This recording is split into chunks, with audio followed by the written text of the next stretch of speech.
FC Goa has finally opened its account for the season. Hey guys, welcome to Sportstar's Indian Super League recap of the game between SC East Bengal and FC Goa. It was a 7-game thriller that saw FC Goa finally pick up its first points of the season and go up from the 11th spot to the 10th spot, while SC East Bengal went down to the 11th spot.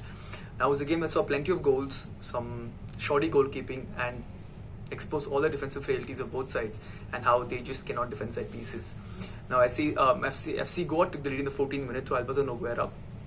who actually scored a fantastic long ranger for about 35 to 40 yards out. But it was a goal that looked more spectacular simply because the goalkeeper didn't really do his job very well. Subham Sen, SC East Bengal's second goalkeeper, who's now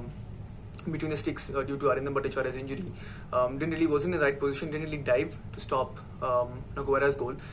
shot rather, which gave FC Goa the lead in the 14th minute. And the lead didn't stand for too long as Antonio Perisovic scored in the 26th minute on the equalizer off a free kick actually. It was Amir Dervisevic whose free kick bounced off the wall and landed for Perisovic, who the thunderous strike, almost as good as Nogueira's thunderous strike, put on the bottom towards the right bottom corner, and he took a deflection off the post before scoring into the goal to make it 1-1. But FC Goa once again took the lead in the 32nd minute through Jorge Ortiz, and it was a pattern to follow as FC Goa took the lead two more times in the game after this one. It was Jorge Ortiz scored from the spot, the penalty, to make it 2-1, and it looked like FC Goa running away with the game, but SC East Bengal being SC East Bengal found their way back yet again through Dervisevic this time, whose free kick from the left curled into the bottom corner past Dheeraj Singh, who was rather confused on which way to go, as he also had two SC East Bengal strikers trying to get a touch on the ball, and I think he was just caught unawares of where exactly to be positioned, and the ball just found its way past him to make it 2-2. Now Perisovic found himself on the score sheet yet again in the 44th minute, but he found the wrong goal as he scored an own goal to give FC Goa the lead. It was a goal that essentially showed, or rather came out of SC East Bengal's inability to defend a set piece, as a corner from the right was floated in, and Devendra Murgaonkar, completely unmarked in the hole, got off a decent header that bounced off Perisovic's thigh and went into the goal to give FC Goa 3-2 lead going into the interval. Now, when the second half began, it looked like FC Goa would take the game, would take the upper hand, would already had the lead, would go ahead and just kill the game. But it was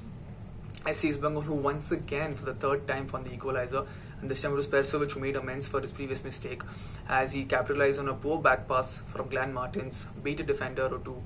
and then found the ball, slotted the ball past Dheeraj Singh to make it 3-3. Now, with everything to play for, both sides were looking for the first win of the campaign, and it was FC Goa that had the last laugh as Alberto Nogueira scored his brace second goal of the evening, the 79th minute. It was a goal that was a perfect team goal, something that FC Goa is known to produce over the last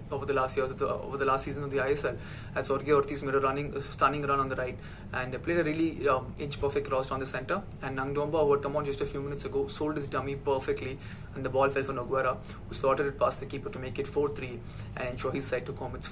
first points of the season. It was a win that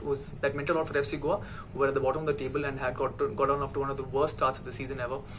three consecutive losses essentially. And it was also a game that saw a different formation from them, where they had three centre-backs, and Juan Fernando later went on to explain that the reason for that was because they were facing difficulties in build-up play and in transition, and it was here when they lost the ball a lot during transition plays in the last 2-3 matches, and hence he found a new lineup this time around to ensure that sort of held the ball better and had better positioning, and which worked wonders for them. SC East Bengal, on the other hand, scored a few cracker goals, fantastic goals, but unfortunately the defense just hasn't been able to really gel well, and their defensive frailties, especially from set pieces, have come back to haunt them. Now SC East Bengal down to the 11th spot, not a spot they would be very happy with, but will have to work very hard as a very difficult line of fixtures coming up, while FC Goa finally gotten the campaign up and running and can hope for a change of fortunes going ahead. That's all we have for today. We'll be back tomorrow when Hyderabad FC hosts Bengaluru FC at 7:30 p.m. Until then, do check out our website, which is www.sportstar.thehindu.com, for everything to do with the ISL, and for news, stats, features, interviews. We've got it all. Check out our website, www.sportstar.thehindu.com. That's all we've got for today. Thanks for watching, and see you tomorrow.